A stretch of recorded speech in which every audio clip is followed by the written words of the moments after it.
Notamos que el sermón es la comunicación de un mensaje bíblico de suma importancia para los oyentes con un propósito bien definido.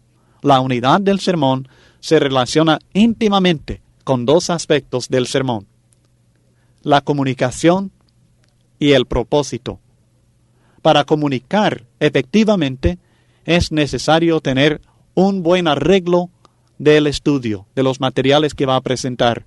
Para comunicar con eficacia es obligatorio tener bien arreglado la información que piensa presentar. Y segundo, para llevar a cabo un propósito bien definido y limitado, se necesita un mensaje que esté unido en todas sus partes. Así que la unidad del sermón se relaciona con estos dos aspectos importantes del sermón: la comunicación y el propósito bien definido. Ahora, la clave para unir el sermón está realmente en la expresión del tema, o sea, el título del mensaje. Cuando hablo del tema, estoy hablando del título que se pone al sermón, que expresa así el tema que se va a presentar. En esta lección nosotros vamos a ver 4 maneras sencillas y fundamentales de expresar el tema, o sea, el título del sermón. Y estos 4 métodos ayudan a expresar el tema de una manera que ayude en la unidad del mensaje. Debe recordar que no es posible escoger el tema ni expresarlo en un título antes de haber decidido cuál va a ser el propósito específico de este mensaje. Lo primero que se hace no es escoger el tema o el título del sermón. Lo primero es saber cuáles son las necesidades y luego buscar el propósito específico del sermón.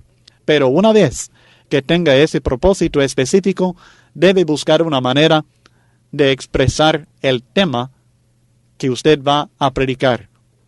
Y desde un principio debemos entender que así como hay un solo propósito específico, debe haber un solo tema que se va a expresar por medio de este título.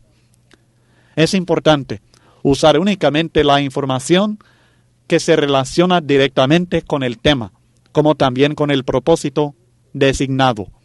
Esto quiere decir que en la expresión de nuestro tema vamos a tener que evitar los temas plurales. O sea que vamos a hablar acerca del bautismo y también vamos a hablar acerca de la Cena del Señor. Esto no es posible en un solo sermón. También significa que debemos evitar los temas demasiado generalizados. Por ejemplo, si digo, mi tema es la salvación. Bueno, la salvación es tan extensa que podría predicar 10 sermones, 20 sermones, 30 sermones acerca del tema de la salvación, y cada uno de ellos totalmente diferentes el uno del otro en su verdadero propósito. Así que debemos buscar la manera de limitar el propósito y limitar también el tema para satisfacer este propósito. Es muy importante tratar de no ser tan general en la expresión del tema, porque esto luego nos limita. Si no está generalizado el tema, entonces esto nos ayuda a limitarnos al punto a que queremos llegar. Mucha predicación es ineficaz sencillamente porque nunca llega al grano, porque nunca realmente expresa nada específico. Todo está generalizado. Y nosotros, los seres humanos, necesitamos que nos digan claro exactamente lo que quieren decir y que lleguen al grano, que nos digan exactamente el punto y que nos hagan la aplicación del punto en nuestra vida personal. De esta manera, llevamos algo a casa, algo que cambia nuestra vida, algo que podemos practicar. Pero es difícil practicar algo que solamente son principios generalizados, que no está uno seguro que es que sí o que no. Así que es importante buscar un propósito específico y luego predicar sobre un tema específico que satisface este propósito. Esto es lo que vamos a aprender cuando estamos aprendiendo acerca de la unidad del sermón. Que sea un sermón bien unido, que hable de un solo punto, un solo tema principal. Aunque subdividimos el tema con puntos mayores, pero estamos buscando algo que dé énfasis a un solo tema. Y estaremos aprendiendo 4 maneras sencillas y fundamentales de expresar el tema que ayudan a unir el mensaje. El primer método que usted puede usar para formular temas que unen al sermón es por medio de una palabra o frase enfática.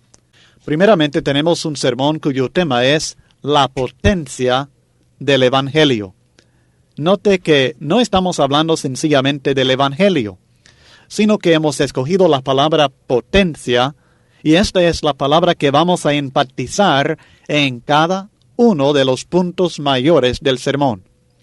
Aquí en estos ejemplos solamente he presentado el tema, el texto y los puntos mayores de cada ilustración o de cada sermón que estamos ilustrando y que estamos usando para señalar un método para unir el sermón por medio del tema, o sea, el título del sermón. Así que la frase o la palabra enfática, la potencia del Evangelio. El texto es Romanos capítulo 1, versículo 16, un texto que todos conocemos, en el cual el apóstol Pablo dice, porque no me avergüenzo del Evangelio, porque es poder de Dios para salvación a todo aquel que cree, al judío primeramente y también al griego. Y el primer punto que notamos es que este Evangelio es poder de Dios. Entonces el primer punto mayor es el Evangelio es una potencia divina.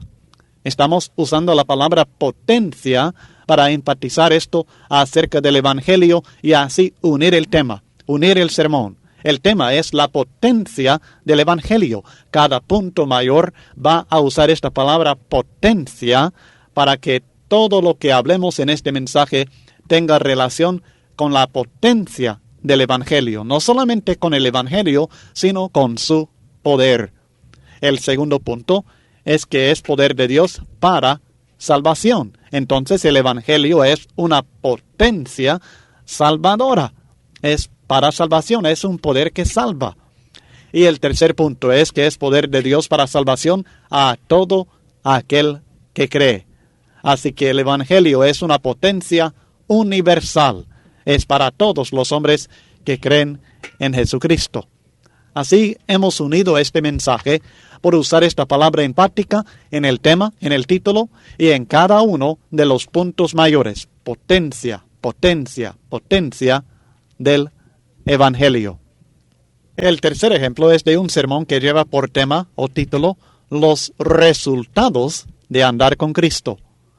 Podríamos haber puesto andar con Cristo, pero queremos enfatizar el resultado de andar con Cristo. Así que hemos escogido la palabra resultados, que es la palabra que vamos a enfatizar en cada uno de los puntos mayores. Andar con Cristo resulta en, y luego declaramos en qué resulta en base al texto en Hechos capítulo 4, versículos 13 al 22. Primero, andar con Cristo resulta en denuedo. Andar con Cristo resulta en la admiración de la gente. Andar con Cristo resulta en la persecución. El segundo método que consideramos para unir el sermón es por medio de una pregunta. Es decir, que el título del sermón se expresa con una pregunta. El tema en sí es una pregunta. Por ejemplo, si vamos a predicar acerca del mensaje del Evangelio, podemos poner el título, ¿cuál es el mensaje del Evangelio? El texto en este caso es Lucas capítulo 4, versículos 18 al 19. Sin duda usted podría predicar sobre el mismo tema por medio de otros textos que también hablan de este mensaje. Pero hemos tomado como base para esta ilustración Lucas capítulo 4, 18 al 19, en el cual Cristo está leyendo la profecía acerca de él, que dice así: El Espíritu del Señor está sobre mí, por cuanto me ha ungido para dar buenas nuevas a los pobres. Me ha enviado a sanar a los quebrantados de corazón, a pregonar libertad a los cautivos y vista a los ciegos, a poner en libertad a los oprimidos, y predicar el año agradable del Señor. Este es el texto en Lucas 4, 18 al 19. Ahora sabemos que vamos a predicar acerca del Evangelio, su mensaje.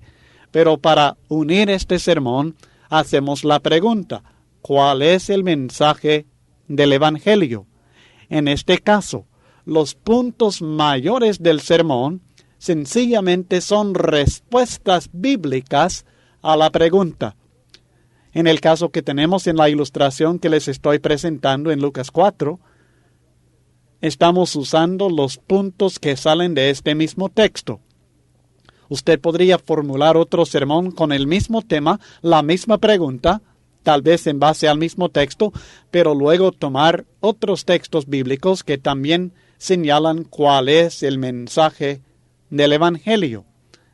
Pero ocupando este texto, encontramos que el mismo texto responde a esta pregunta: ¿cuál es el mensaje del Evangelio? Bueno, es el mensaje de buenas nuevas, porque la palabra evangelio significa buenas nuevas.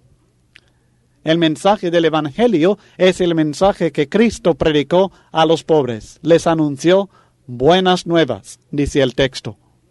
Además, es en el segundo lugar, segundo punto mayor, el mensaje del Evangelio es un mensaje de sanidad para el corazón. Me ha enviado a sanar a los quebrantados de corazón. Tercer punto mayor, ¿cuál es el mensaje del Evangelio? Bueno, es un mensaje de libertad, a pregonar libertad a los cautivos, a poner en libertad a los oprimidos. ¿Cuál es el mensaje del Evangelio? Punto número 4, es un mensaje de visión espiritual, vista a los ciegos. Este es el mensaje del Evangelio según este texto. Y sencillamente hemos desarrollado los puntos mayores del sermón respondiendo al tema, que es una pregunta. Así que es muy fácil unir al sermón. Y es imposible realmente, si uno es fiel a la pregunta, en contestarla, es imposible salir del tema, porque la respuesta que se da a la pregunta obligadamente le limita a hablar de este mismo tema específico. Y esto es muy útil como método para unir el sermón por medio de la expresión del tema en una pregunta. Y notará que hemos usado en unión con este método de la pregunta también la frase enfática, porque repetidas veces usted encuentra mensaje, mensaje, mensaje. Es un mensaje de, es un mensaje de, es un mensaje de, es un mensaje de. 4 veces lo decimos. Es un mensaje de buenas nuevas, es un mensaje de sanidad para el corazón y sucesivamente. Pero el método principal que estamos señalando en este ejemplo es la pregunta. También es posible unir al sermón por medio de un mandamiento, un mandato, expresando el tema o el título del sermón como mandato. Por ejemplo, podemos tener el mandamiento del apóstol Pablo en 1 Timoteo 4:16. Ten cuidado de la doctrina. Esto para enfatizar la importancia de la doctrina que nosotros creemos, practicamos y predicamos. Entonces él da este mandamiento en 1 Timoteo 4:16 y lo hemos tomado como el título de este sermón. Ten cuidado de la doctrina. En el caso de la pregunta notamos que cuando es una pregunta el tema, sencillamente respondemos. Damos la respuesta bíblica o las respuestas bíblicas a dicha pregunta. Pero en este caso ya no tenemos una pregunta, sino un mandato. Ten cuidado de la doctrina. Hay varias maneras de desarrollar un tema que es un mandato. Uno de ellos es por explicar el significado del mandato. Y esto es lo que hacemos con este tema, ten cuidado de la doctrina, basado en 1 Timoteo 4, versículo 16. Primer punto mayor. Tener cuidado de la doctrina significa tener cuidado de defenderla. 1 Timoteo 1, versículos 3 al 4. O sea que hemos tomado el mandato ten cuidado de la doctrina, y lo estamos explicando. Esto significa tener cuidado de defender la doctrina. Segundo, tener cuidado de la doctrina significa tener cuidado de enseñarla. No solamente defenderla contra los errores, sino ser activo en la enseñanza del Evangelio o de la verdad, de la doctrina que estamos practicando.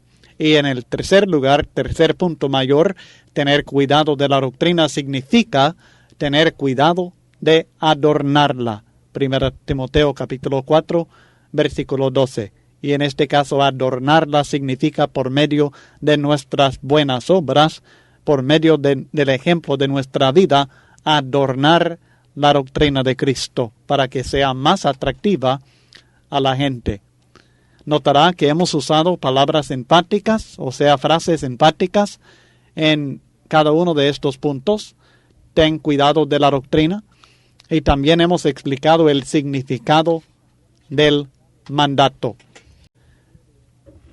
Y la cuarta manera que queremos aprender para unir el sermón es por medio de un tema histórico, o sea, narrativo. En este caso, el tema central del sermón proviene del relato bíblico. Estamos hablando de un relato, una narración, un narrativo bíblico que nos provee un sermón, nos provee el tema. Es muy importante al usar este método, digamos que vamos a usar alguna historia acerca de David o de Saúl o del apóstol Pablo o del apóstol Pedro o de algún otro individuo en la Biblia, algún incidente en la vida de alguno de ellos o en la vida del pueblo de Israel o en la vida de la Iglesia de Cristo en el primer siglo. Algún acontecimiento sirve como base del sermón.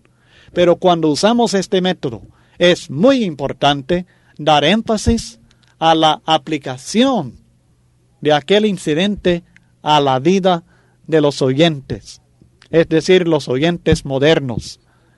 El relato histórico no debe ser el fin del mensaje, o sea que no debemos dedicar todo nuestro tiempo sencillamente de explicar lo que aconteció, sino que debemos hacer la aplicación de aquello a las personas que están escuchando la predicación.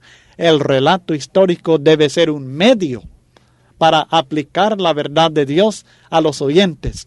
No debe ser el fin del sermón. El ejemplo que hemos presentado en el estudio es de Hechos capítulo 2, versículos 36 al 41, que es en el día de Pentecostés, cuando el apóstol Pedro predicó el Evangelio y unas 3,000 personas se salvaron. El tema es un modelo para la conversión. Y sencillamente, el relato bíblico sirve para darnos el mensaje, para darnos los puntos mayores, el tema y todo. Así que obligadamente el sermón tiene que estar unido porque está hablando del tema presentado en el relato bíblico, un relato histórico, la narración de lo que sucedió en el día de Pentecostés. En este caso, aquella porción que trata de la conversión de unas 3,000 personas. Así que tenemos como punto número 1 el mensaje modelo, Hechos 2:36.